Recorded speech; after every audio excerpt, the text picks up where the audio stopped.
Okay, I'd like to call to order the Conservation Advisory Council for the town of Niskayuna. This is the January 4th, 2023 meeting. And Laura, why don't we call order? Okay, I'm just checking the sound. 1 second. Yep, sounds good. Okay, so I have Mickey, Vice Lead, Ellen Daviero, Ashok Ramasubramanian, Simran Uturkar next to me, and online we just have a privilege of the floor, and then Chairman Dartshire. Okay, great. We don't have any minutes for this meeting, so let's just move to privilege of the floor. So I see we have someone who would like to speak remotely to us. So if you're free to talk to us, just please start off giving your name and your address, and you may address the committee.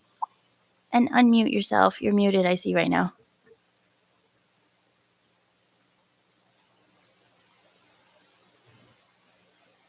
Hi, this is Mike McCarthy. I actually did not have anything to share at privilege of the floor. Oh, okay.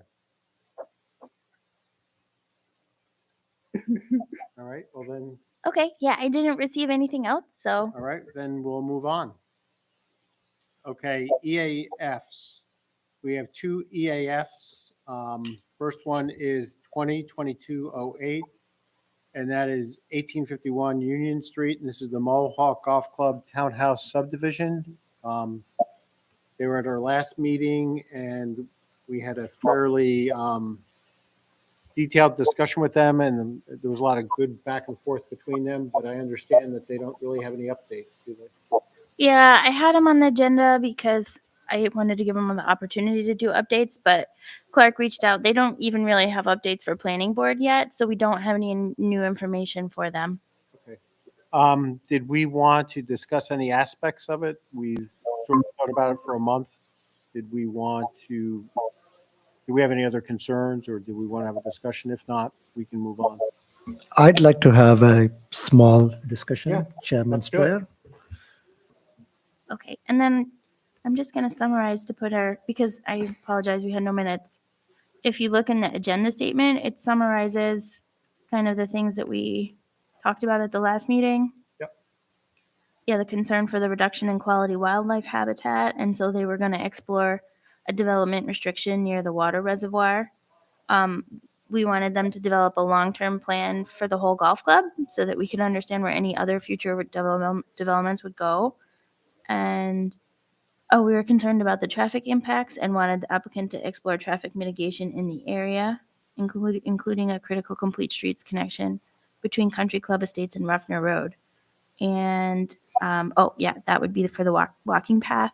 And we were concerned, wanted them to reach out to town water and sewer because we were concerned that there may not be capacity. They may have to do some updates to the water and the sewer.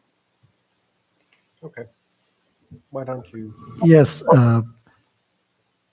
I wanted to know if we can somehow get community input for a project of this scale.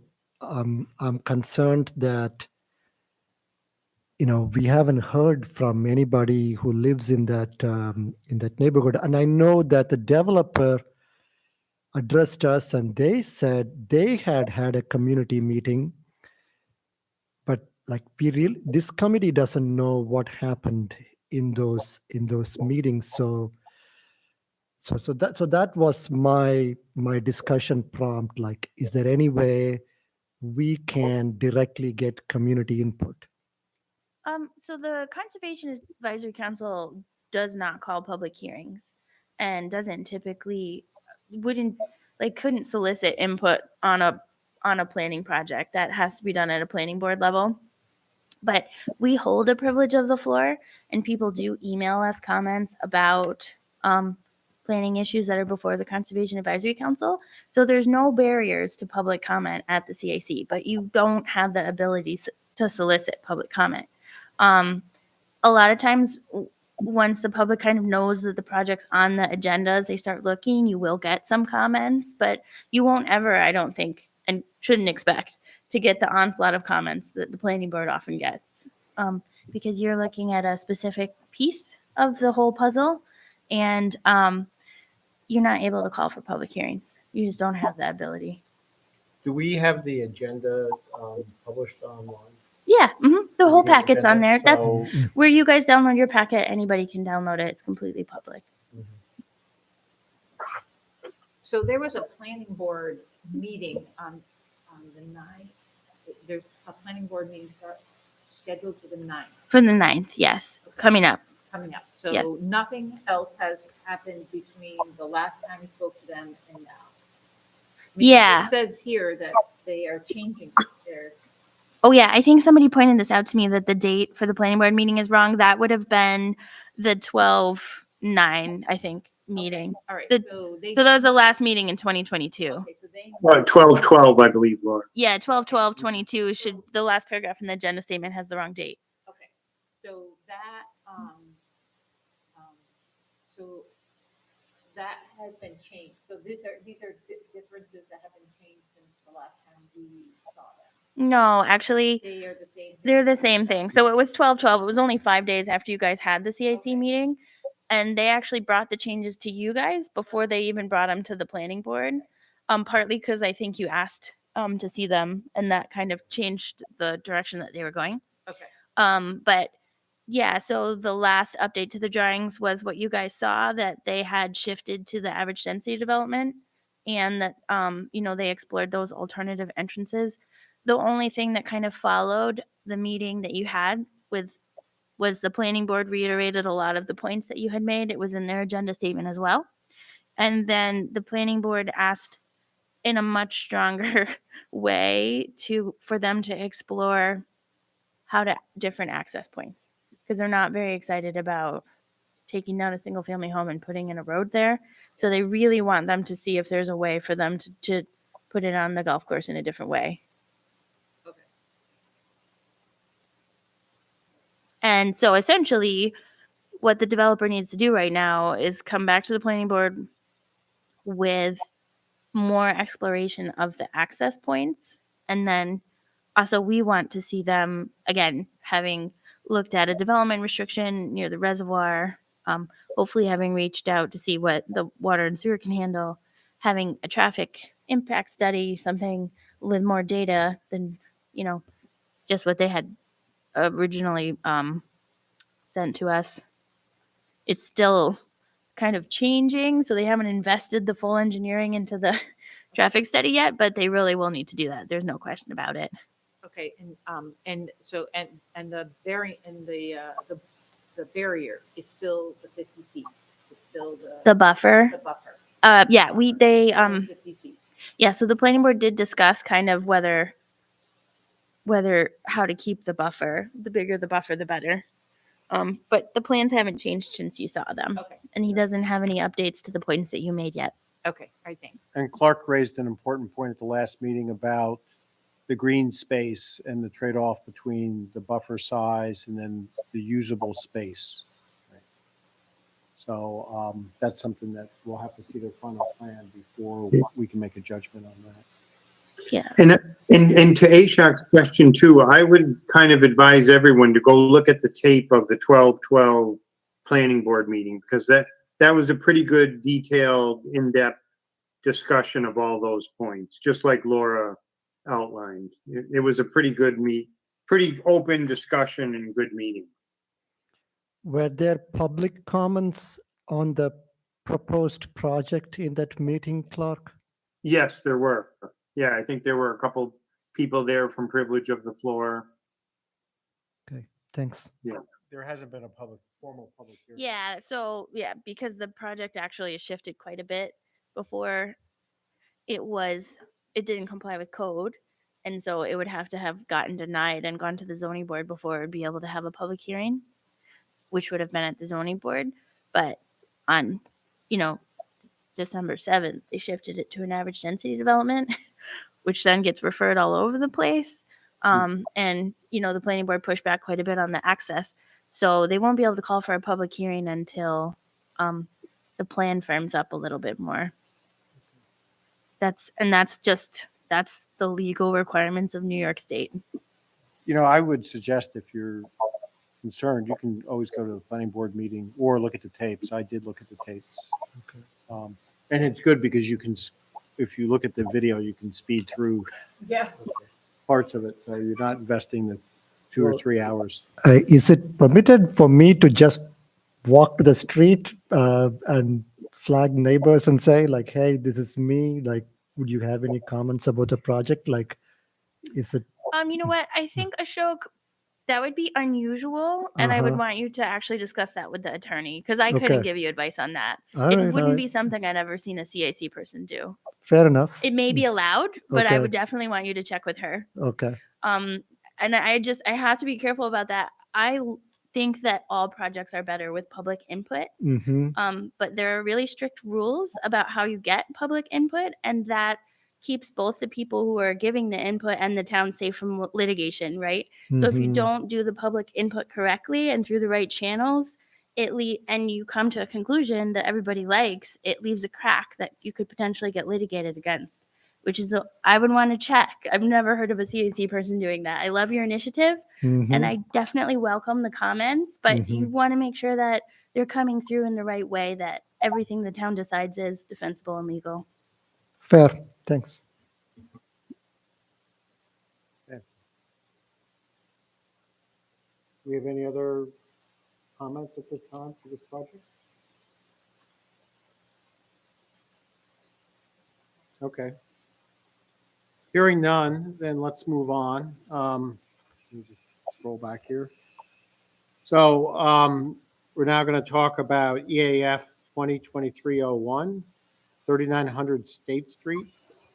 And Laura sent you in our packet the picture of the area. We have a dealership on the south side of State Street that wants to put in a new parking lot that is adjacent to their existing property or the existing lot.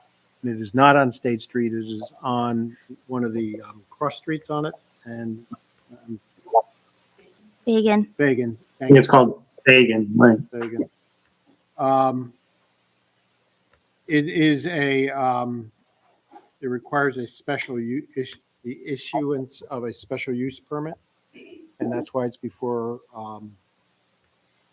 us for us to make a recommendation. They do have underground stormwater retention to get the water the runoff water from the lot. The town has done that before. We did it in Mansion Square where there was underwater retention pipes.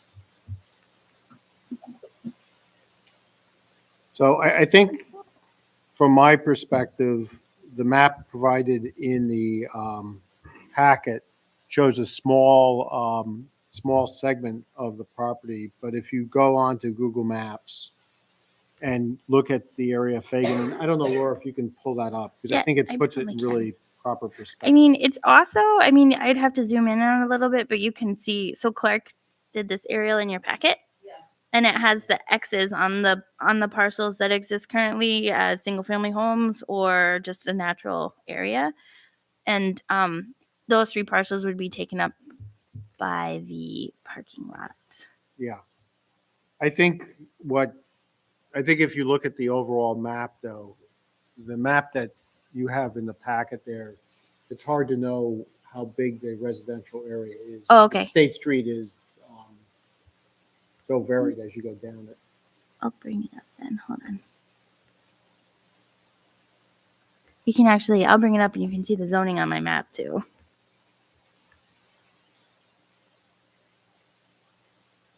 Maybe. So I see on the map the 3 X's. I guess my first question is, the existing lot is, the 3 lots are 1.8 acres. I guess I could try to do the math. Are they planning on paving all of it? Yes. Yeah. And so one of the things is I don't have the applicant here tonight. Right. And they're going before the planning board first thing on Monday. But one of the things I was thinking is if the CAC could just make some kind of strong preliminary comments. There's no buffers, they're paving, kind of right to the edges Of people's property. of people's property. on the back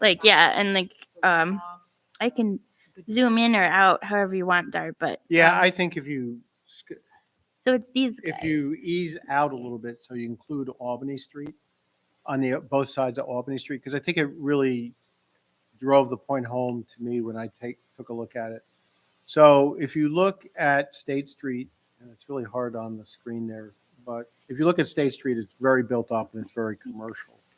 But as you look on the north and the south side of State Street, there is a natural line that runs there where the neighborhoods turn residential. And in particular, if you go down South Fagan Avenue, and you get to Albany Street, it looks like there is a business on the corner of Albany Street and Fagan.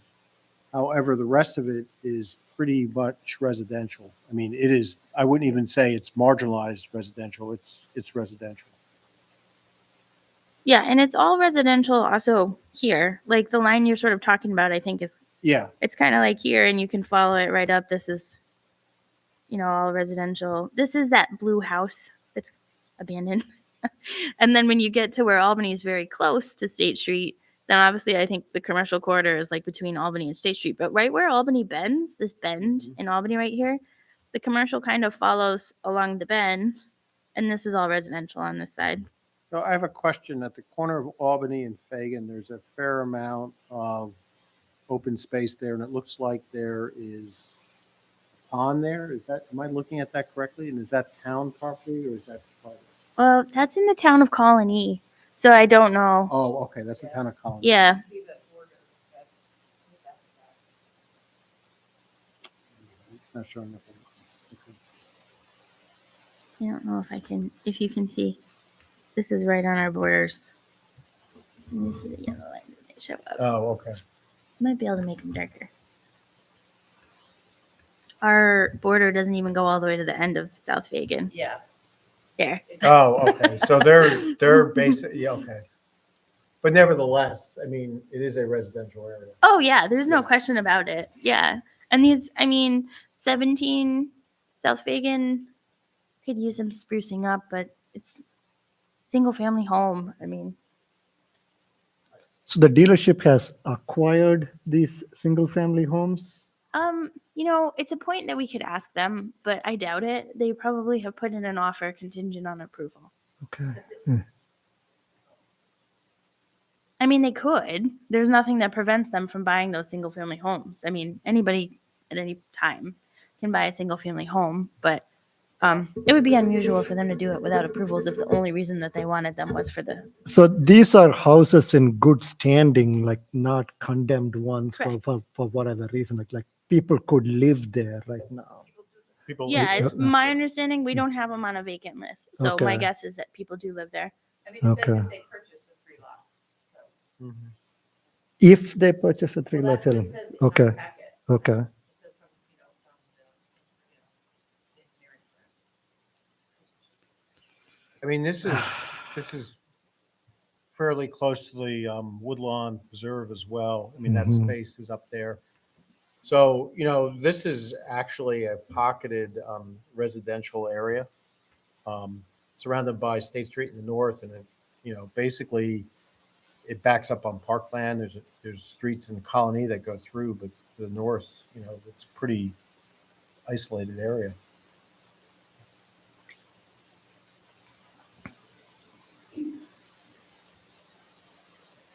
Yeah, I don't know that they've submitted an EAF yet, but I feel like it would be okay if we wanted to say, like, it's a residential area. That one middle lot that's smaller, this guy, I might be able to zoom in, Yeah. is just a treed lot. So again, in an area that doesn't have a lot of I think the GIS lines are shifted a Mhm. little, but I think where these trees are is this vacant lot here. I Yeah. think the vacant lot is where the trees are, so it's very rare open space in that neighborhood. And so both usable single family homes and one of the only natural open space areas in the whole neighborhood would be paved over. Point one. Yeah, it's also extending, if you look at the parking lot that's on State Street, that is east of the applicant's on the other side of the street. If you put the, Oh, zoom out. put the lot back in there. Yeah, so there's another dealership to the east of South Fagan. But if they put in that parking lot there, that's going to extend that parking. I mean, it's going to be a sea of parking, and it's going to extend it further into the residential neighborhood. Yeah, and then point two would be, I mean, I can look into our code, but gut reaction is there would have to be a lot more landscaped areas in green space than just, the margins of those lot areas. Like you couldn't put enough landscaping and screening in the small amount of area that they have left. Actually, I personally would feel that it would be extremely detrimental to the residential character, and Of the neighborhood? I would not support that. I mean, I certainly would, if I lived in this neighborhood, I would certainly be very upset about it. I think, this is an important area of the town. The town wants to, maintain the community uniformly throughout the entire area. I think State Street is probably, it was done years ago, but we shouldn't encourage it. Well, yeah, Propagate into a residential area. yeah, it's sort of a commercial creep. Yeah. In a couple places that are green and some open space that's very rare in that area. So I mean, it's sort of like in the town of Niskayuna. yeah, I mean, It looks well- like well- in Colony there may be some open space, but Niskayuna doesn't have any. Yeah, no, I just think that even in the comprehensive plan, one of the things that was brought up in one of the objectives was to do smart growth and be very careful about commercial development encroaching inappropriately on residential areas. And I would say that this is, in a parking lot of this size is inappropriate. And the other thing to note is, so that I know the lots aren't coming out super great, but they kind of look neon green in there. So you have the parking lot, and then you would potentially have these lots flip, and then you would have one single family home, Mm-hmm. and then you would have what in Colony look like potentially commercial buildings. So you're going to isolate one single family home, Mhm. which is, I mean, it's got to be. I would think that would be bad for your property values. Like a lot of times when people come and say this is going to affect my property values, not necessarily true. But in this particular instance, if you were the only single family home on that side of the road, Yep, no, it'll impact the neighbors. I think it would. On the cross streets as well. Can I ask a question? So across the street, Yeah. across Fagan, yeah, 20. so what is, I know that the Adirondack woodshed is there, but what is that first building with all those cars? Oh, the 4002. Yeah, I don't know. I'll ask because Google. one of them is looks like is the, from here, it's the, there's nothing coming up on, I don't think it's the Adirondack Woods. it's not, the Adirondack woodshed. Is the next one is the down. next one over. Oh, It's just the garage. it seems to be related to the Oh, Kia dealership. oh, I know what this is. I believe actually that they came before this board years ago. There was a dealership that wanted to expand their lot, but maybe, no, it wasn't, it was Fuccillo. Yeah, well, they're Kia. Yeah, it's somehow related to the Kia though, because Is it Fuccillo? yeah, No, this says no, Fuccillo I have the Kia. other on one. it. The other one was on Nutwood Avenue. That says Fuccillo Kia reconditioning department. You guys probably can't read it. I can read it on my computer. This Yeah. building right here Yeah, says Fuccillo Kia reconditioning department. That might have been something that came before the board. So that it's sort of like previously. an overflow parking lot Yeah. already for them. Yeah, it isn't over, and it is not particularly well organized, or, I mean, I think they could, maybe Yes. zhuzh it up. Yeah. So this is one of the single family Good work. homes.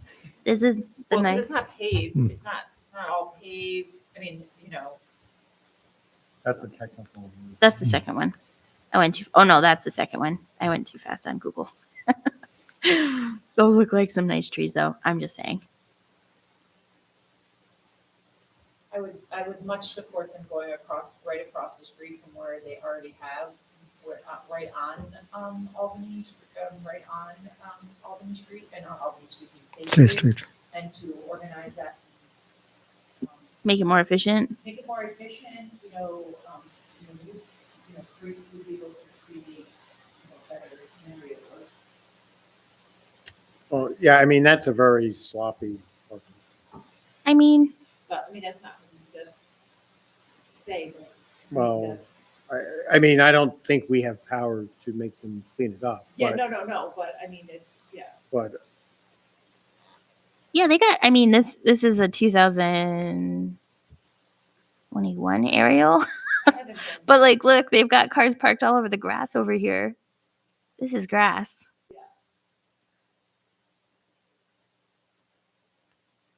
They don't have that here. But in that Ariel, they have cars parked all over this grassy spot. Oops, sorry. Yeah, I'll make sure they come to the next one, but I just wanted to if you guys want to just do some preliminary comments to the planning board, we'll put them in the agenda statement. yeah, I would just say I'm concerned with, well, I don't know if the rest of the committee feels that way, but I personally feel concerned about doing something like that size and just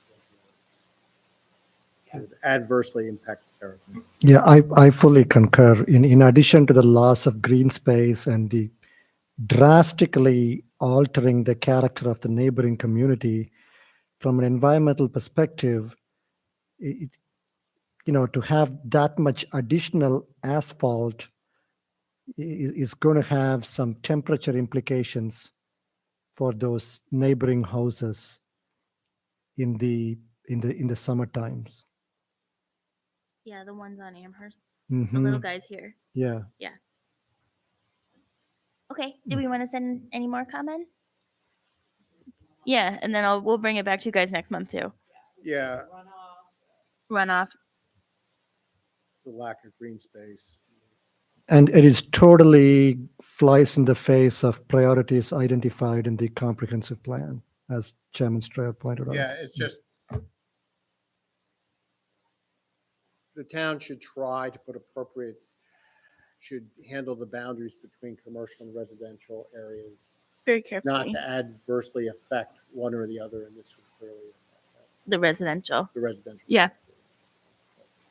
I mean, it could lead to, the next person up the road wants to put a parking lot or some other commercial. It could really lead to an erosion in the neighborhood. Sounds good, guys. Okay. So, do we have any other more comments on that?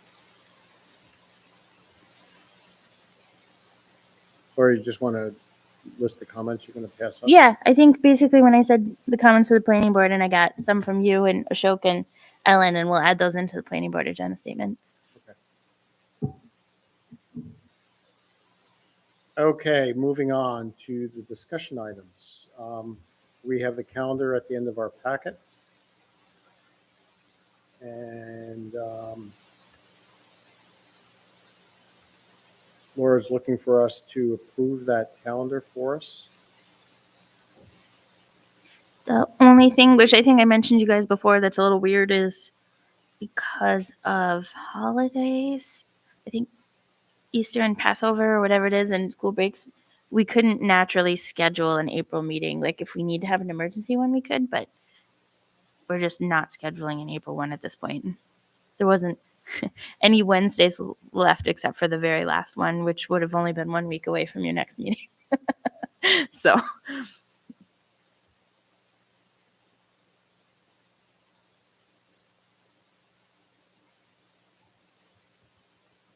the schedule looks good to me. If you're good, are you I good with make the a schedule? motion to Adopt the schedule? adopt the schedule. Okay, I'll second it. It looks good to me. Okay, do we have any discussion? There is going to be one small discussion point. Yeah, I could tell. Yes, CAC member Ashok Ramasubramanian will be in India July and August. But having noted that, said member has no objections. It's gonna be fun. So, Don't laugh. You asked for discussion. no, I did. And you know what? We're going to Skype you in. We expect you to be at that meeting. It's gonna be like 2 a.m. And honestly, I mean, if we need another meeting, we could use, I mean. We can add one in Yeah, if we we can need add to. one. Yeah. We could do March 29th. Yeah, if there was something very pressing. Yeah. Yeah, that's a long time to go without a CIC meeting, but we'll see if we need it or not. All in favor of adopting the schedule, say aye. Aye. Aye. All objections? Hearing none, the motion carries.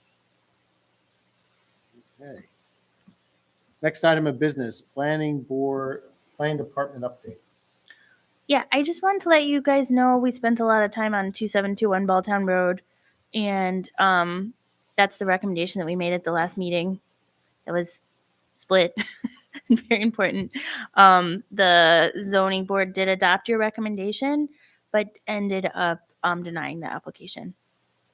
This So- is for Mr. Ritmo. Yes, so the Ritmo application.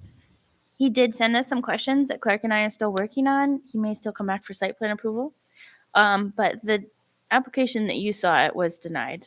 So I wouldn't expect for the time being that that'll come back in any way, shape, or form before you guys. But I really appreciate how hard you worked. I think that made a big difference in the zoning board's review of the case because it was very thorough. Good. That's nice feedback.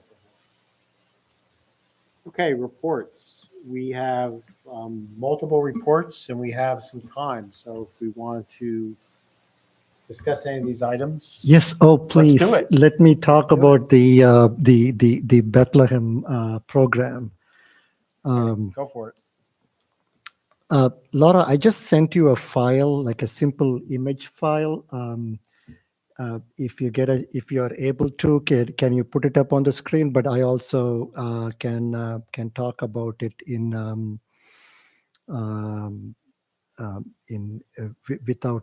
without the file. It's just like a simple thing. So Bethlehem has 3 options that they have for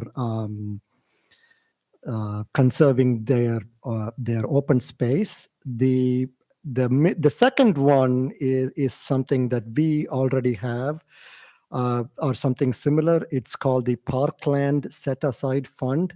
Revenue from a fee on new developments, and that is used only for parks, park equipment, and parks planning. They have a nice phrase here that really caught my eye. And that is there inside their comprehensive plan as well. Like new people equals new parkland. So anytime there is a new residential development, there's like a pot of money that gets set aside to improve their parkland. Then separately, they have something called the Farms and Forests Fund. This one is a percentage of the town budget surplus. And so then this money is used to purchase land or agricultural easements. Land stays in private ownerships. Land can be managed for farms and timber, but it cannot be developed. Yeah, thank you, Laura. That's a third one. So the second one is like, something happens in a development, they get some fee and it gets to maintain parks. I believe we already have something equivalent. The third one is something related to budget surplus. I am most excited about the first one. Term conservation easement program. Landowner forgoes development for a period they choose. They can choose from a period of 15 years to perpetuity, and landowner gets property tax break. So this applies to property tax and Albany County school tax. The longer the easement period, the greater the savings. So if you have it for 15 years, no development, then you get a 50% reduction in your property tax. And if you put it to forego development by having an easement in perpetuity, then you get a 90% reduction. Bethlehem has more open space than we do, so their minimum lot size is, I believe, 5 acres. Also, it is important to note that the property tax exemption only applies to the land. If there is a structure on a land like a house, that is not included in the easement program. They still have to pay tax on that structure. So I would like some discussion from the CAC on this, and one hopes that one day Niskayuna will also have a program like this to conserve our open space. Oh, so I just wanted to jump in because I believe that we actually showed this slide to the CAC a couple months ago. And then we got super busy. Yes, we But did. I think that the general consensus was we liked it, and our next steps, and the only reason I didn't take it off the agenda was so that we wouldn't forget about it. But our next steps were to put like a straw man idea of how it would work in Niskayuna together, which we could bring to the CAC, which they could be like, yeah, that sounds like what we thought about, and then potentially forward it on to the town board.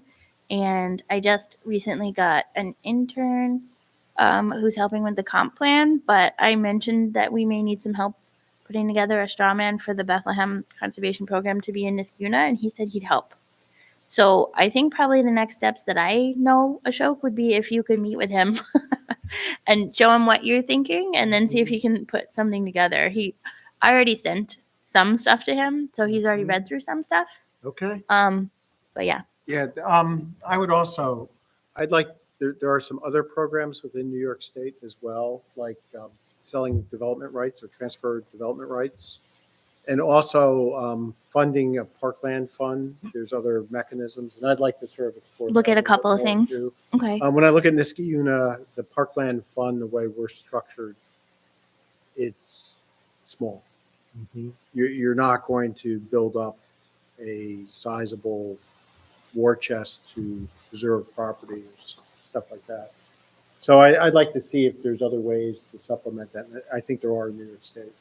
And I think that would be really great because a comment that we get from the public a lot is, why can't the town just buy that property? Yeah. The town has no money to buy that property. The Farms and Forest Fund accepts public donations, although the town of Bethlehem is not allowed to solicit donations. Yeah, so it may be worth looking into setting up a fund, even if it doesn't get a whole lot of donations, just having it there in case something. Yeah, no, I mean, I don't think a fund's bad. I think where my head's at, and I know we'll have to look at it in more detail, but I know like in Long Island and downstate, they actually put a tax on mortgage, and it's a small percentage of the transfer tax on a mortgage, 0.5% or something. But over time, they've been able to generate some substantial money to buy property, millions of dollars. Now, granted, the scale down there is very different than the scale up here, and we'd have to be careful about, posing undue burden on homeowners or people buying into the community. But I think if we're going to propose something, we should look at a lot of different options here, and then just sort of go through it and pick what makes sense for the town. Yeah. Because certainly there's a need for a more proactive approach to preservation. Can you bullet point those couple of ideas that you just said and send them to me and Ashok? Can. Yeah. Yeah, they're actually in the comp plan Oh, they are? in 2013. Yeah. But I can bullet them. Yeah, and then I can set Ashok up with Jack and they could start exploring all the different options. I have two specific questions, mainly for Laura and Dot, like given your experience. Like, let's say there is a house sitting on a like 3 or 4 acre parcel. Like, there are things like that in Niskayuna. So if the property tax is $100, how many dollars comes from the house? How many dollars comes from the open space around the house? Like, I know it depends on the house itself, like how big the house is, but very crudely, like, So you actually can see that for any property that you want. okay. Just go to, Can you show my house? yep, 2023 Arcona Court? yep. You know, the house is typically worth a lot more than the land. Yeah. So that's what I was thinking. Like, then we get to put a lot of land in conservation, and the hit to the town in terms of revenue may not be all that much. So, like, you don't mind me sharing your numbers? Please. Your house is worth $224,000 and the land is 36. Obviously, small parcel though. But Okay. like we could do a no-named parcel that has more land. So while you're doing that, may I ask a question? Yes, please. The amount of just the revenue. So you already say that we have a parkland set aside fund in Niskuna. Something like that. Like, yeah. So because we just had, we have the Kelts Farm. We just had all those apartments being built on River Road. All of that. So all of those developments have put in money towards our park fund? Or they've set aside parkland. There's an option. So they can set aside parkland or put money into the fund. But the money, usually it's better to take the parkland. Because I think, what is it? It's like $200 a lot or something. So I don't know that it's better to take the parkland because Okay. our parkland, yeah. So no, it's like $1,500 residential per lot. Okay. So like, yeah. So, or no, maybe it's 3,000 and or what? I don't know. It doesn't add up very quickly. Our parkland fund is never over, $80,000 to $100,000. Like it's not ever at a place like to Dart's point that you would be able to actually purchase open space. It's typically used to maintain the parks that we have. So like if we have a playground that's falling apart or something, they'll use the parkland fund to buy a new playground. Okay. I don't think that it's really meant to be a open space set aside fund. That's not what it's used for. It's meant to be a way to maintain and find ways to create public open spaces, but it's not a huge fund.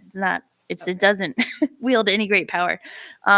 Rivers Edge and Kelts both did parkland improvements and only submitted about half parkland funds. So because Kelts kind of built that connection and they put a gazebo out there and all that stuff, that counts towards their parkland. It gets subtracted out of what they owe. And Rivers Ledge basically built a park between themselves and the Mohawk River. Okay. So their parkland fund was also only half. So for 160 units, I think they ended up paying like $40,000 in parkland. Okay. Just to give you a sense. So on a almost 3 acre parcel, like the house is assessed at 180 and the land is assessed at 60. Okay. Yeah. Third. Yeah. Okay. I think where that becomes very useful is if you have a single landowner that has a fairly large piece of property and, that encourages preservation. Okay. I had one more quick question again to Dot and Laura based on your experience.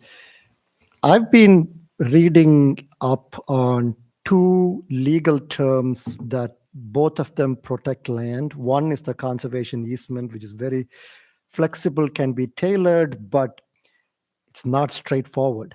The second one seems more straightforward, in my opinion, at least, based on what I read and YouTube videos, deed restriction. So am I right? The deed restriction is a little bit simpler, less lawyer fees than a conservation easement? You'd almost have to do the same amount of work for either. Okay. They have their pros and cons. An easement is to the benefit of someone. So if Niskayuna takes a conservation easement on a private property, Niskayuna is the owner of the easement. And that does give it a little bit more ability to control what's happening within its easement. A deed restriction isn't granted to a town. Typically, it's on the deed. It's on the title, right? Which puts which puts it as a point of notification to any future buyers or anything like that. But sometimes it's a little bit iffy, like who the deed restriction like really belongs to, if somebody wants to fight it in a deed restriction. But I think that if you were to really like get into it, deed restrictions are considered to be stronger. Okay. But it just depends Plus on. deed restrictions can get lost. Well, like, that's when what It'll I come mean up in in a that they're title not search. written in the name of the town of Actually, Niskayuna, but I think they're actually stronger than easements because they can't be Okay. removed unless a court removes Yeah, but them. I'm thinking about when we purchased our house, Mm-hmm. there were no restrictions that came up. And when I actually researched it, went to the county clerk, we went through all of it. We found out that we had a deed restriction on our property that we can't sell alcohol retail. So that never surfaced up. Now, There that goes was- your bartending dreams, Yeah, Doc. my bartending dreams are shot.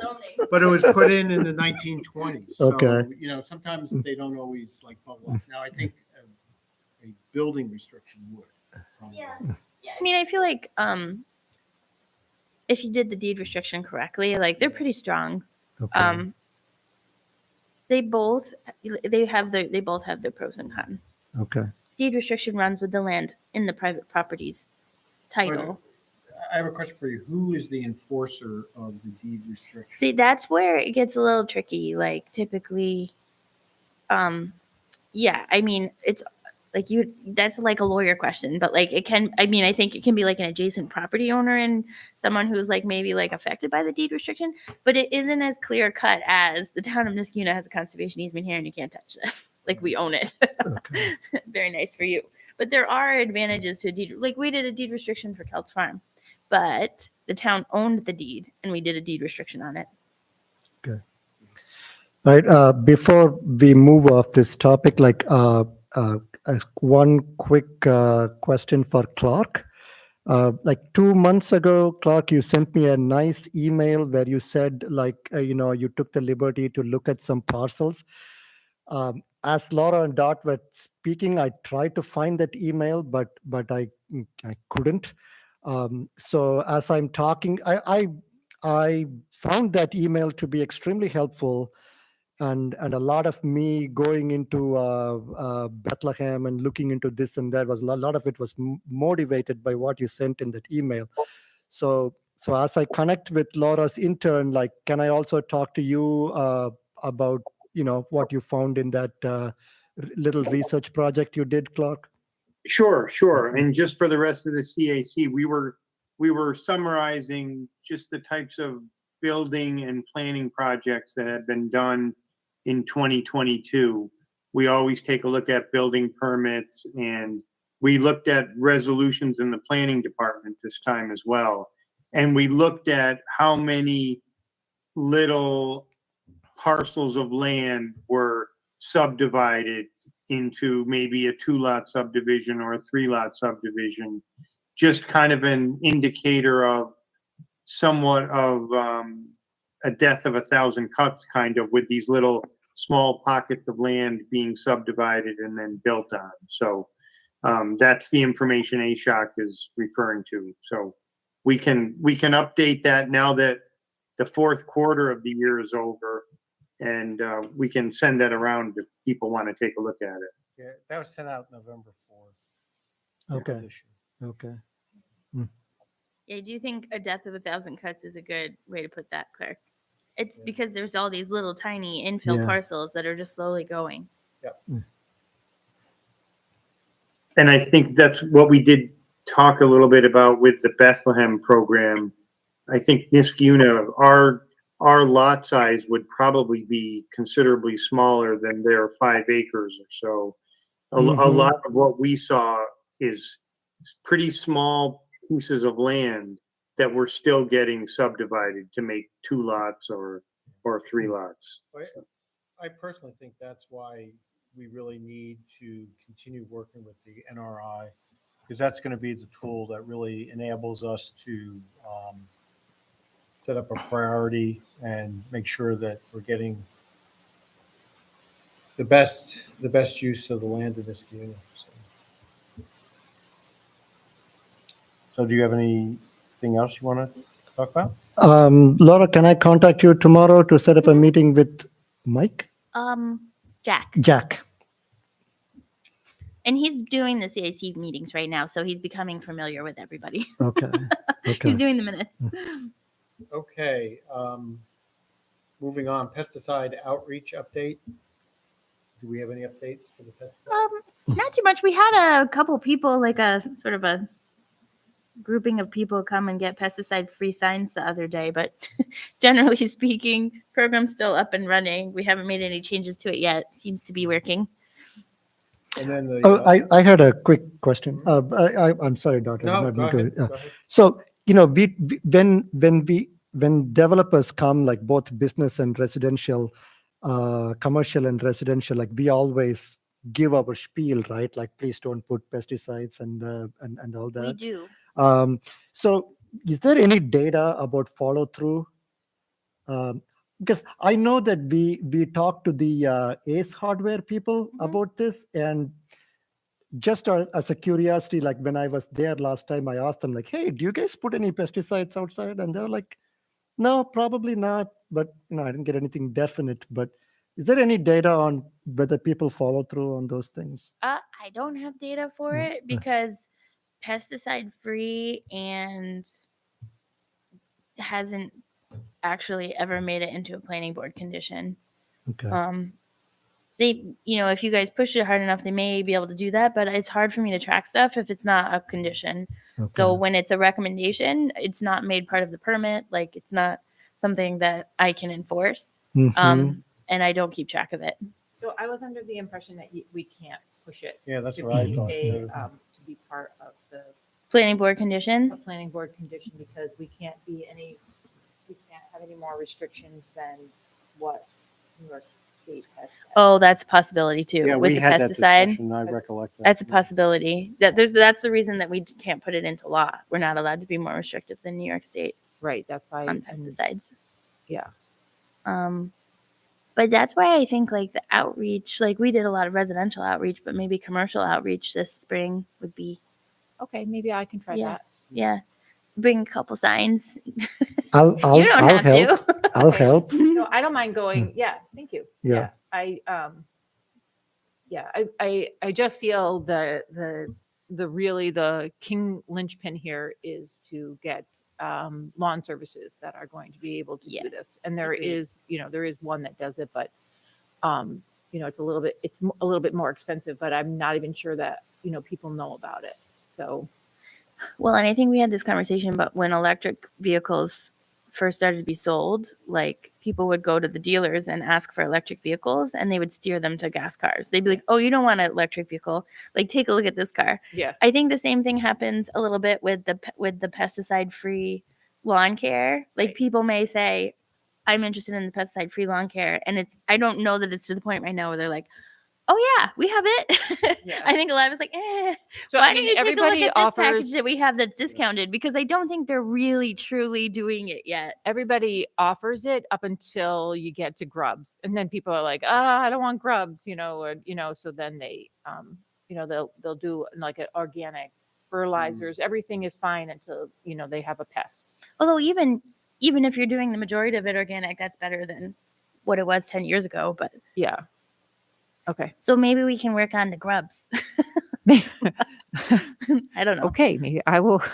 If you come up with a good solution, I'm definitely interested. For grubs? Oh, for grubs. Yeah. Oh yeah, they're Ellen knows all of neem. them.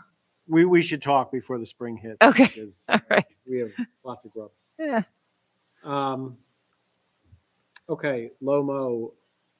Do we need to start worrying about seed? No, but Ellen called me today and we did update our Lomo map, which still needs one more update. Is we're actually going to put the type of wildflower seeds and the date. But we adjusted it because the actual Lomo area did get shrunk a little, but it's still beautiful. And then she did some measurements and we added in these orange areas are where the Connecticut County Soil and Water put down compost, and then Ellen and I and Nick put down wildflower seeds. So I think so. I mean, I'm any suggestions. So really the game plan for 2023 was basically to make sure that we continue to keep the same Lomo areas. We wanted to continue to, as you can see, there's a lot more area where we can put in wildflowers and to hopefully populate more wildflowers in those areas. And then to keep the cap for the bobolinks and all those nesting birds, to keep that.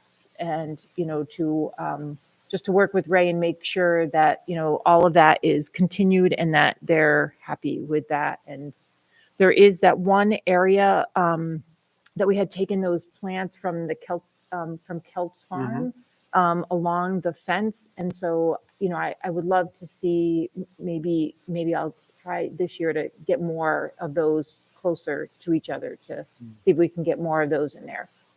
But basically maintenance and purchasing more, seeds slowly and surely to hopefully, Yeah. Yeah, I had a thought the other day.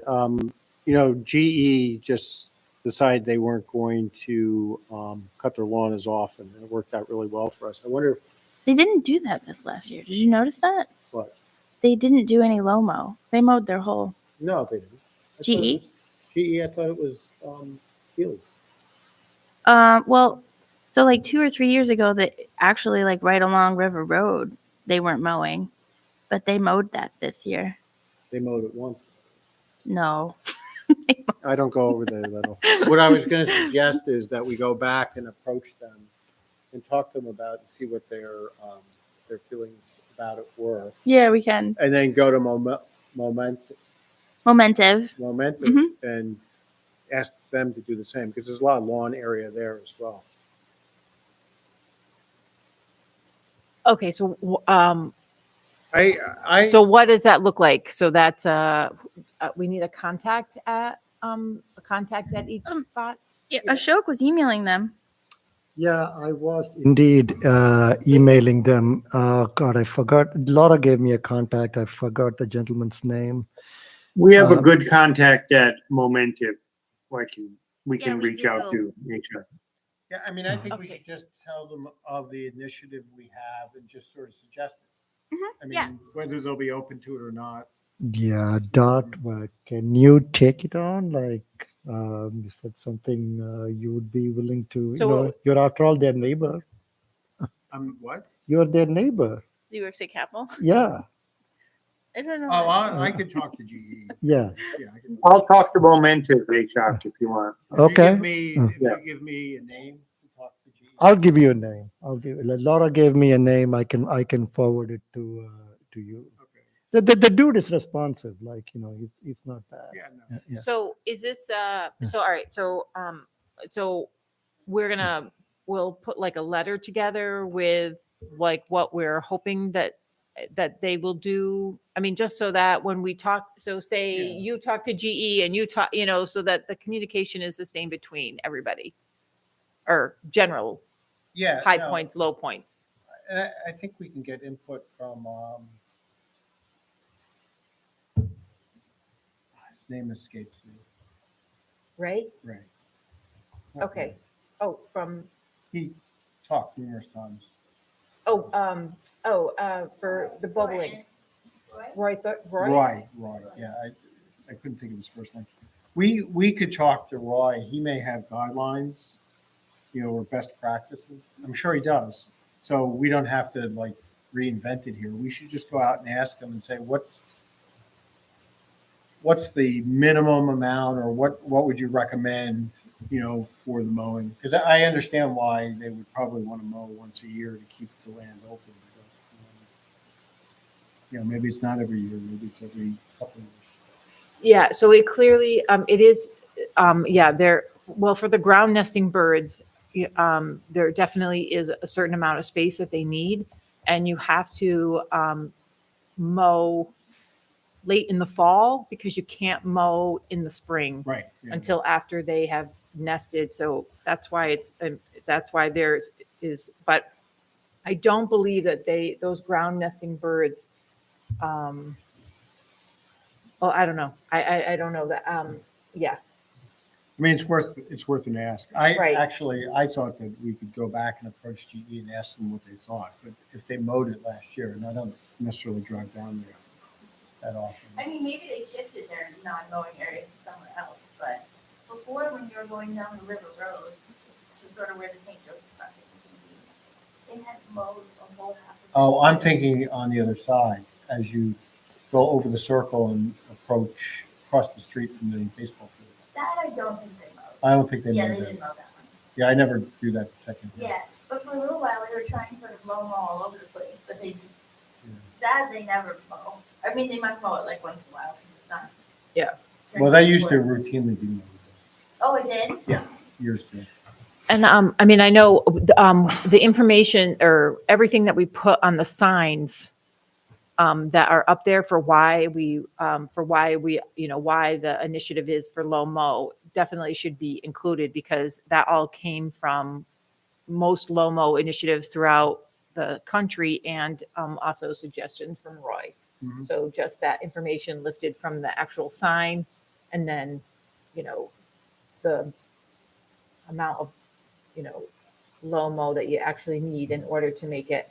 Because I'm not really sure that, I don't want to make anyone commit to the amount of area that they need for bobolinks, when, I would settle for just to start with, kind of what we got, just over here in the park. Mhm. To begin there, and then to cultivate it with wildflowers and, native birds and stuff like that. I think that is a fair, compromise to the, I wouldn't want to say, okay, you need to have, this much area in order for the bobolinks, but when I would be willing to just anything. Yeah, no, I was suggesting that, it's pretty open-ended and we just go approach them and just say, hey, you've done this in the past, or, you're new to this community. Did you realize that we're encouraging Lomo Okay. area? And see what they say. And they may say, hey, we want to look like, it neat, and that doesn't fit into where we want to be, and that's fine. But Right. if they say, hey, that's really great, Right. we I can, could see momentum, that, like when you, the front area there. well, the front area, but even if they came in on the sides, Yep. that's where they could do it. Mhm. They can have a beautiful corridor, but Yep. they could actually make it gorgeous with, Yeah. you know, I think that, I think a lot of people are afraid of letting the lawn grow. But once they see what it looks like, it's actually pretty nice. or Yeah. maybe taking all of the money that they're spending on mowing all that area and Mhm. cultivating it all and planting wildflowers Yep. and seeing what they get from it and how much, or just even, planting trees. Yeah. You know, I think So- at this stage, just opening a dialogue. yeah. Okay, so a lot of times we have good ideas and talk, but I think we should also have action items. So Clark volunteered to speak with Momentive, and Chairman Strayer has volunteered to speak with GE. The contact name is Richard Eisenbeck, and I just sent you his contact information. So I'm hoping Clark and Chairman Strayer will provide an update in our February meeting. That's a homework assignment. Yes, yes. My only defense is that, well, I have no defense. I'm just asking people No, to do some more. That's a fine ask. Yeah, yeah. I'm just Yeah. laughing. I have also noticed that that member Mickey has been silent, and it seems reasonable to assign her some outreach activities as well. Would you be comfortable with what other companies left with some big lawns? Well, Knowles Atomic Power, but they are feds, and forget that. So Yeah, just give me the name of the contact person. yeah, Starbucks. Starbucks. Yeah. Okay. They have a little branches? grassy stuff outside them. Okay. That would be a pesticide free. That's not actually, And- Starbucks probably doesn't even own that. Okay, all right. Sorry. So help me out. Like somebody else, I'm sure has a lawn that that council member Mickey You know will what, be. Aisha, why don't we- Channel 6 has for a our little bit. February meeting, why don't you identify the Uh-huh, next largest lawn? uh-huh. Right. Approach it. Yeah, we have to explore. Right. Maybe- For a full week. Maybe Fair the, maybe the out. Little League fields. right? Fair enough. All right, February. Thank you. Okay, Mhm. do we have any other business? Just the Climate Smart Communities Program update. Ellen is helping me with the compost day, and also maybe Melissa McKinnon. And so we'll get working on that soon. She already just sent me some compost information, Good. so that's exciting. Yeah, so if anybody's interested in doing that, I sent some just rough like guidelines for 2023. We're hoping that we can establish in Niskayuna something similar to they have at Schenectady County, which is where, because we collect all of our leaves here, Mhm. and that we can compost them here. And then figuring we have we have a grant, right? Yeah, well, we have a grant to do a compost day because the point of the grant is actually to remove greenhouse gas emissions. So composting removes greenhouse gas emissions in two ways. It reduces the amount of energy needed for hauling the waste. Because if you keep the compost on site, you're not paying for the weight of it to go to a landfill. And then once you put the compost in the soil actually absorbs like twice as much carbon or even more. Like compost in the soil makes a really Are we big talking difference. about For the food grant. waste, or are we talking Yeah. about food waste? So using that grant money, what I'm kind of I went to see Grow Amsterdam, New York, and they, had their program. And so I'm kind of hoping to model it after like our pesticide free, pledge sort of educational program where you come and you learn about it, and then you can get, something to help you start composting, whether it be a compost bin, if you're already composting, maybe a compost crank. Mhm. If you're thinking about, composting, but you want to compost, but you don't want a compost bin at your house, or like you don't want to have a whole compost thing at your house. Mhm. Some way for us to be able to, my hope is that eventually at our transfer station, we will have a compost where residents who compost during the week, when they come to drop off their trash, can come to drop off their compost. Yeah. So that we're taking that out of the Waste stream. stream of. Yeah, I know that some communities actually provide bags, or you can buy bags Yes. from them, and then you just bring them to a transfer station. Right. Yeah. So, this sort of along the same lines, I think that we, this all is preliminary. I mean, we have to talk to the supervisor. We have to make sure we dot all our I's and cross all our T's. But yeah, so those are the, my hopes and dreams and aspirations for the program. So, yeah. I have a few comments actually. So, has the town of Niskayuna been like holding the compost day event? Is that what I'm hearing from Yeah, you? so or- the grant is for that, but I think it can kickstart what Ellen's talking about is like an Okay. ongoing sort of compost education program. Okay. And we were trying to figure out, because a lot of times if you say, hey, we have something free, like somebody even driving down the road will be like, oh, I'll take that. But we don't really want them to take a compost bin and not use it. So then we were talking about like selling them at a very reduced rate, but at least people were giving money and saying, I really want to do this. Right. But like what Ellen was saying is like, rather than giving money, because money's a little bit complicated with the town, is like people have to come for an hour and learn how to compost with their bin before they take it. I see. Because I mean, investing an hour is probably an even bigger deal for most people than investing $20. Right. So I think it's great. So we could have a compost day advertise that you can pick up these composting items. We're going to train you before you leave, like that kind of thing, so that people come. And then if we don't give away everything that we have, we could have a, like a regular thing at the farmer's market or something where you could be trained up on, or we could, however we wanted to manage the training for the compost bins. Yeah. But the idea is, at least in the beginning, to have a spring compost day. I see. That sounds very interesting to me because I do compost Yeah. at home. And so I just want to say that, before I started composting myself, it was very overwhelming. Like I looked up online and different kinds of containers, and each container has different ways to maintain what you have to do. And I was just so confused until one day, one of my neighbors, she gave me a compost bin that she had been using. And how she got it, it's just a simple black container of this size, and there's a lid.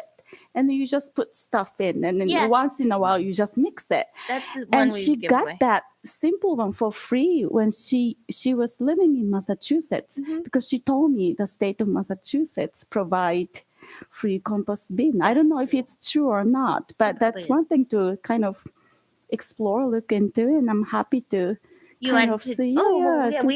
Maybe what- rather than the lawns, you could help us with the compost day, because we really need help with the compost. Yeah, I think I would like to be part of it, just simply because I've been doing it myself. And also, if I remember correctly, I don't remember the name of the group, but at Central Park every spring, like there's Cornell a group. Cooperative Extension. Yeah. Is they that do. a Cornell? Yeah, it's a, yeah. Who is so offering that, like they have several Yeah, yeah. like sessions.